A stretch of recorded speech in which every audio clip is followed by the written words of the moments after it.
बिस्मिल्लाहिर्रहमानिर्रहीम। शुरू अल्लाह के नाम से जो बड़ा मेहरबान निहायत रहम वाला है। যুদ্ধে যাওয়ার জন্য ওদের পায়ের গোড়ালিগুলো উঁচু করে পায়ের আঙুলের ঠোঁটগুলো আল্লাহর জমিনে ছিটিয়ে দিয়ে দাঁড়িয়ে আছে। আর একটু জোরে বলে সুবহানাল্লাহ। পায়ের গোড়ালিগুলো উঁচু করে দিয়েছেন যাতে করে মাফে এসে যায়। রাসূল আমার দেখছেন ওই দুটা বাচ্চা ছেলেকে আল্লাহ নবী জগতে দিলেন। ও বাবা গো বাবা, যাও যাও, আমি নবী মুহাম্মদ সাল্লাল্লাহু আলাইহি ওয়াসাল্লাম যুদ্ধের ময়দানে যাবার জন্য তোমাদেরকে অনুমতি দিয়ে দিলাম। সুবহানাল্লাহ। ওদের অবস্থা দেখে রাসূল আমার সহ্য করতে পারলেন না। যাও যাও। ওই দুটা বাচ্চা ছেলে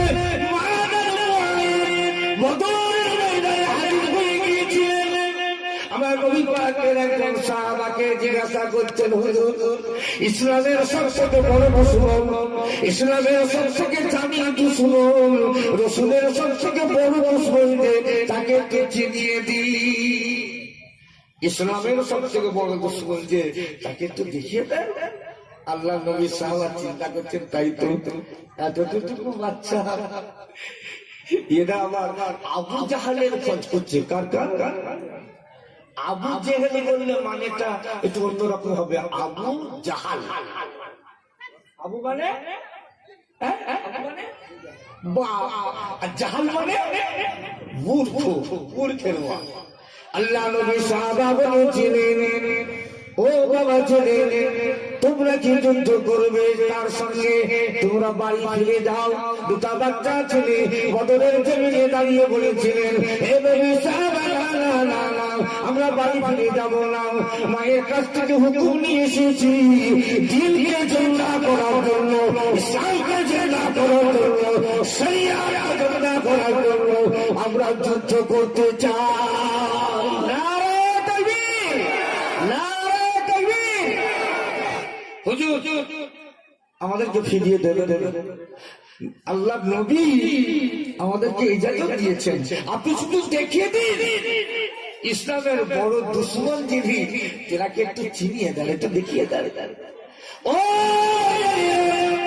আমার নবী সাল্লাল্লাহু আলাইহি ওয়াসাল্লাম আবু জাহালকে দেখিয়ে দিয়েছিলেন। ওই যে কাফেরদের শহীদদের ভিতরে দিলে যে হুঙ্কার দিচ্ছে, উনি হচ্ছেন আবু জাহাল, উনি হচ্ছেন আবু জাহাল। আরে আরবের বীর পুরুষ, কথা বুঝতে না? ও নবী আমার তিনজনের জন্য দোয়া চেয়েছিলেন। একজন হলো আবু জাহাল, আরেকজন হলো হযরত ওমর ফারুক রাদিয়াল্লাহু তাআলা আনহু। আল্লাহর জমিনে দাঁড়িয়ে দুটো হাত তুললেন, হে রব্বুল ইজ্জত আল্লাহ পাক, হয় আবু জাহাল ফারুক, এই তিনজনের ভিতরে একজন যেন ঈমানের কালেমা পড়ে মুসলমান হয়ে যায়, একজনও যেন ইসলামের মধ্যে প্রবেশ করে। আবু জাহালের তকদিরে আমার রাসূল সাল্লাল্লাহু আলাইহি ওয়াসাল্লামের দোয়া কবুল হয়েছিল, কবুল হয়নি। হযরত ওমর রাদিয়াল্লাহু নসিবে আমার নবী পাকের দোয়া আল্লাহ কবুল করেছিলেন, বলেন সুবহানাল্লাহ। তাই তো মুসলিম জাহালের দ্বিতীয় খলিফা, খলিফাতুল মুসলিমিন হযরত ওমর ফারুক আনহু আমার নবী পাকের মাথা কাটতে গিয়ে নিজের মাথাকে কেটে দিয়েছিলেন। একটু জোরে বলবেন সুবহানাল্লাহ, সুবহানাল্লাহ। নবীর মাথা কাটতে গিয়েছিলেন, তাই না?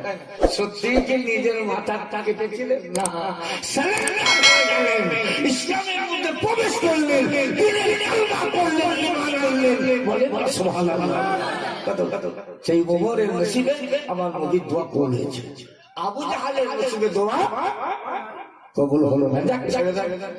দুটা বাচ্চা ছেলেকে যখন চিনিয়ে দেওয়া হলো, ওই যে দাঁড়িয়েছে ওই যে আবু জাহাল, মা যার মায়ের ওই দুটা বাচ্চা ছেলে দৌড়ে দৌড়ে দৌড়ে দৌড়ে ইসলামের দুশমন, শরীয়তের দুশমন, রাসূলের দুশমন আবু জাহালের সামনে গিয়ে হাজির হয়ে যায়। আবু জাহাল জিজ্ঞাসা করে, তোমরা কারা? ওই দুটা বাচ্চা ছেলে জবাব দিয়েছিলেন, একই মায়ের দুই সন্তান। কেন এসেছো তোমরা? কেন এসেছো? দুটো বাচ্চা ছেলে দাঁড়িয়ে বলেছিল ওর ইসলামের দুশমন, আমরা তোর সঙ্গে লড়াই করতে এসেছি, তোর নাম নিশানা পৃথিবীর জমিন থেকে মুছে দিতে এসেছি। জোরে বলেন না। আবু জাহাল ঠাট্টা মজা করতে লাগলো। আবু জাহাল ঠাট্টা করতে লাগলো। আরবের বীর পুরুষ তো হাতির কাছে মশা, হাতির কাছে মশার লড়াই মানে ও ভাবতে কথা বুঝতে। আর ওদের উপরে আমার আল্লাহর যে সাহায্য আসবে সেটা কি আবু জাহালের জানা ছিল? সেটা কি আবু জাহালের জানা ছিল? ও আবু জাহাল চুপ করে বলেছিল মায়ের কোল খালি হয়ে যাবে, মায়ের কোল খালি হয়ে যাবে, যা তোরা বাড়ি ফিরে যা, মায়ের কোলে ফিরে যাও। ওই দুটা বাচ্চা ছেলে দাঁড়িয়েছিল, না না না আমরা তোর সঙ্গে যুদ্ধ করতে চাই। আবু জাহাল রাগান্বিত হয়ে লাল্লা তরবারি নিয়ে ওই দুটা বাচ্চার উপরে ঝাঁপিয়ে পড়েছিল। ওই দুটা বাচ্চা ছেলে বাজার আবু জাহালের সঙ্গে যুদ্ধ করতে লাগলে। আমার কত মেহনত দিয়েছেন, কত ফুল ধরেছেন, কত কুরবানি দিতে হয়েছে। সহজে পেলাম ইমান, সহজে পেলাম কোরআন, সহজে পেলাম আল্লাহর দ্বীন। জোরে বলবো কত কুরবানি দিতে হয়েছে, কত কষ্ট করতে হয়েছে। দুটা বাচ্চা চলে লড়াই করছেন একজন হস্তির সঙ্গে, হস্তির সঙ্গে। আরবের বীর পুরুষ না আবু জাহালের সঙ্গে। খুব শর্টে বলছি, যুদ্ধ করতে করতে করতে করতে হঠাৎ দেখা গেল আবু জাহালকে ওরা জখম করে ফেলেছে। বলেন না সুবহানাল্লাহ। আবু জাহাল বদরের ময়দানে পড়ে ছটছট ছটছট যখন বাইরে আমার বুঝতে আমার যুদ্ধ শুরু হয়। আল্লাহ নবী বদরের ময়দানটা ঘুরেছিলেন গো, যুদ্ধের ময়দানটা মানুষ ঘুরেছিলেন, একটা করে দাগ কেটেছিলেন। এই দাগে তো ইসলামের দুশমন আবু জাহালের মৃত্যু হবে। এমন করে নাম বলেছিলেন, একটা করে দাগ কেটেছিলেন। বাবাজি আমার নবীর মনের আশা বাস্তবায়িত হবে না? হবে হবে। হ্যাঁ আবু জাহাল তড়পাচ্ছে। যুদ্ধ শুরু হওয়ার আগে আল্লাহ নবী ওই তাঁবুর ভিতরে শেষরাই করে কেঁদেছিলেন গো।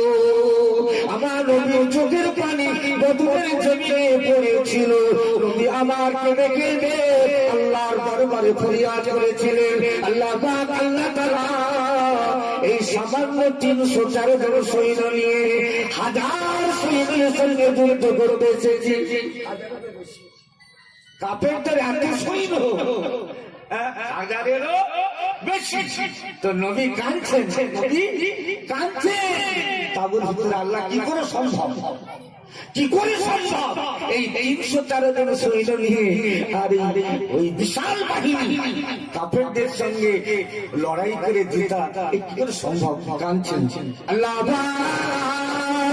এই 304 জন মুসলমান ছাড়া পৃথিবীর জমিনে আর একটা মুসলমান নাই।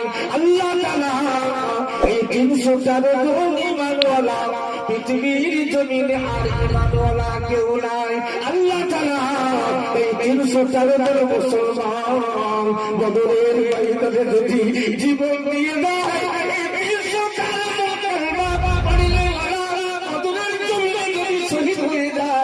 আল্লাহ বলে মাবুদ বলে মোরা বলে টাকার মতো পৃথিবীর জমি আর কেউ থাকবে না। মাত্র 304 জন। কত জন বলুন তো? 304। এরা যদি জান দিয়ে দেয়, এরা যদি শহীদ হয়ে যায়, আপনাকে আল্লাহ বলে ডাকবে কে? নবী আমার কেঁদেছিলেন বদরের ময়দানেতে। আমার আল্লাহ রব্বুল আলামিন সহ্য করতে পারলেন না গো।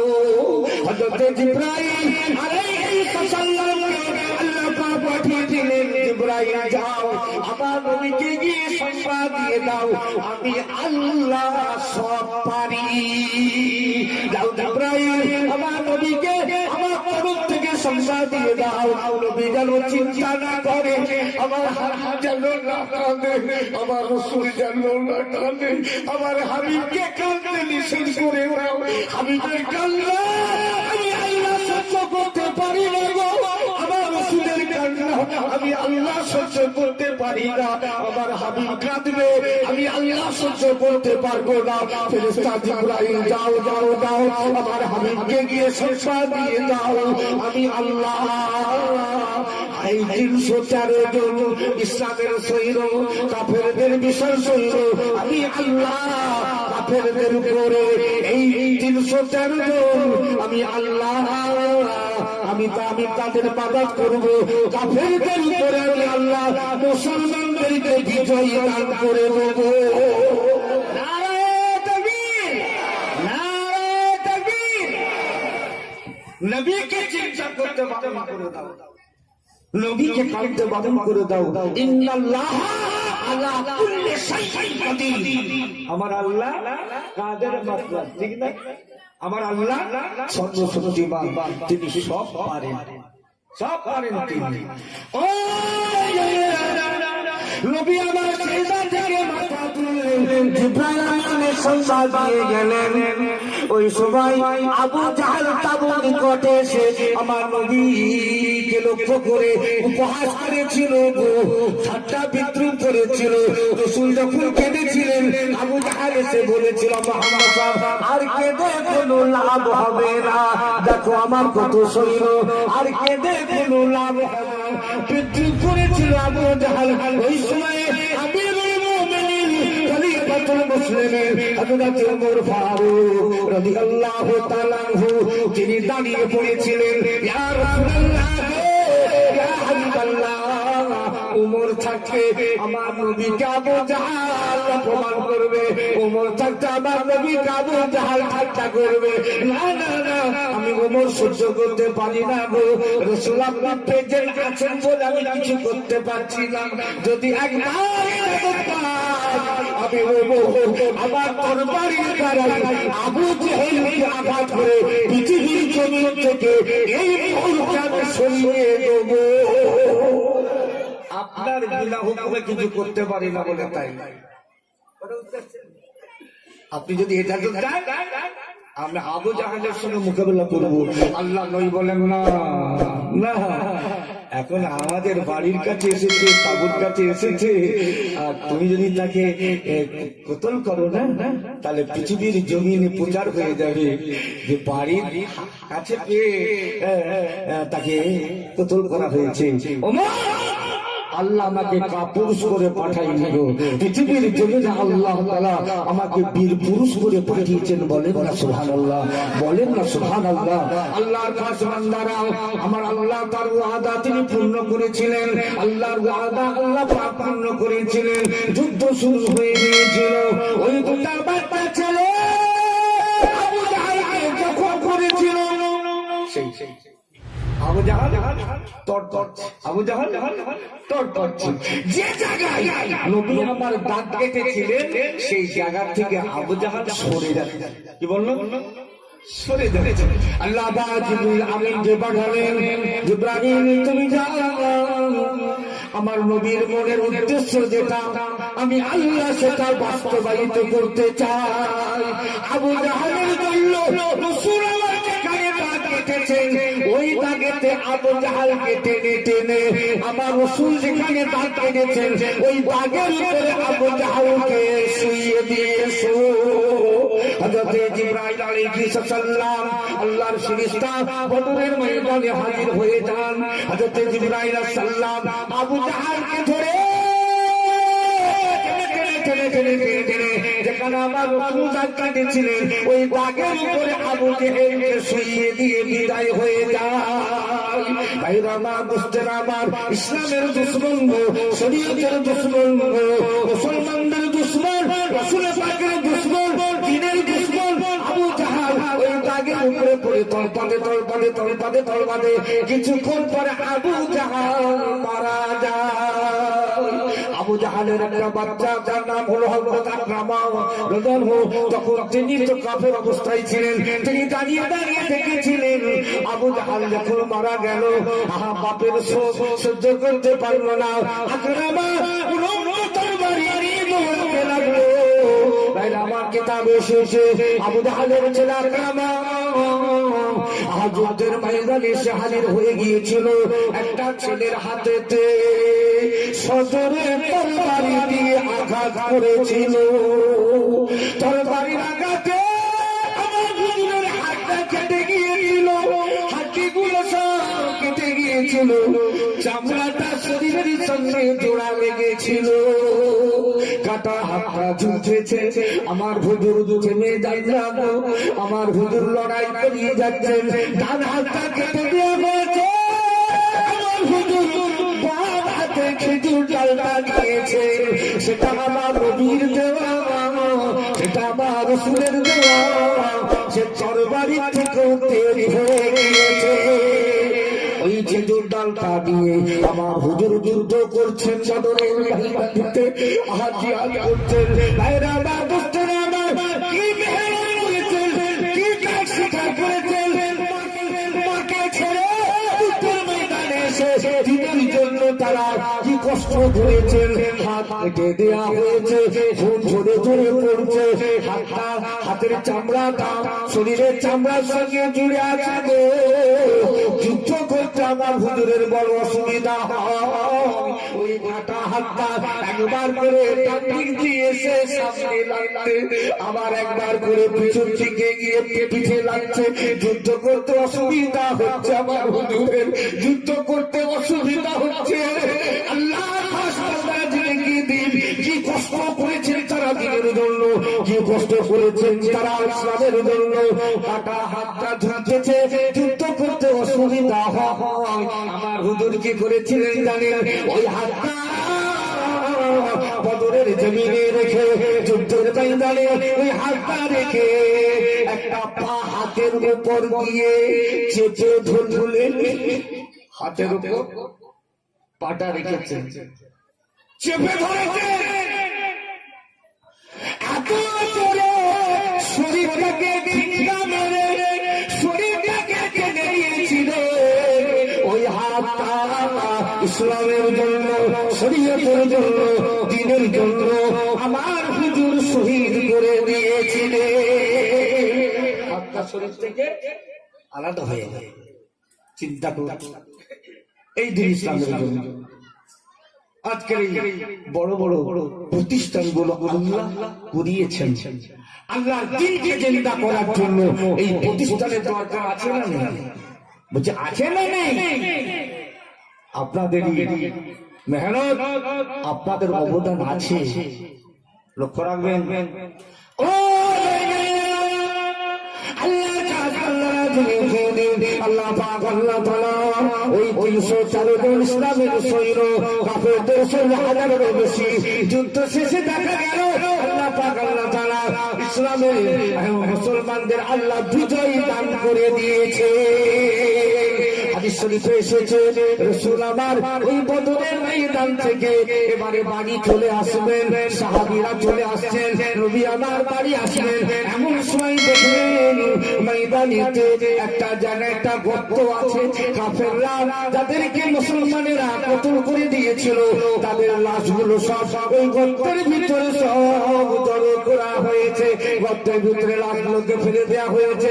নবী আমার ওই গর্তের সামনে এসে দাঁড়িয়ে কাফেরদের লাশগুলা দেখতে লাগলেন, কাফেরদের লাশগুলা দেখতে লাগলেন। আল্লাহ নবী ওই গর্তের সামনে দাঁড়িয়ে ওই কুফারে কুরাইশদের লাশগুলোকে লক্ষ্য করে বলেছিলেন, নাহানু নাজিদু মা ওয়াদানা রাব্বুনা হাক্কা ফাহাল ওয়াজাতুম মা ওয়াদা রাব্বুকুম হাক্কা।